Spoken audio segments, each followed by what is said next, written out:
நண்பர்களே, இன்றைக்கி வேலையை பார்த்திங்கன்னா நம்ம பருத்தி அடைக்கும்போது இந்த இது கட்டியிருந்தேன், வலை கட்டியிருந்தேன். ஆனால் இப்போ பாருங்கள், இந்த வலை ரொம்ப மோசமாக இருக்கலாம். பில்லு உலகானு பிக்க முடியல, இழுக்க முடியலனால நீ விட்டா எடுத்து போட்டு வந்துட்டுருக்கேன். ஏன்னா நாளைக்கு இங்கெல்லாம் அறுத்துருவாங்க. அங்கே பாருங்கள், நேற்று தெரியுதா, நாளைக்கு இல்லை நாளானிக்குள்ளே அந்த மிஷினில் விட்டு அறுத்துருவாங்க. அப்போ என்ன பண்ண, பருத்தி செடி நம்ம ஃபுல்லாக பிடிங்கிட்டு அப்புறம் நம்ம விரை விடணும். அப்போ பின் நோக்கி போயிடும்.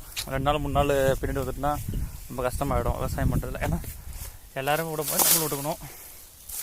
அதுதான் இன்றைக்கி பாருங்கள், இந்த வலை அவ்வளோ டென்ஷன் தருது எனக்கு. என்ன பண்ணுறது, ஏன்னா அவ்வளோ இதாக இருக்குது. இங்கே பாருங்கண்ணா, சிக்கிக்கிட்டு போயிடுச்சு. ஆடு வரக்கூடாதுன்னு போட்ட வலை இப்போ நமக்கே கொஞ்சம் இதாக நிற்கிது. கஷ்டமாக தான் இருக்குது. இப்போ வேலைக்கு போகும்போது ஒரு வாரம் வேலைக்கு போகல, வேலை பிடிக்காமல் வந்துட்டேன்.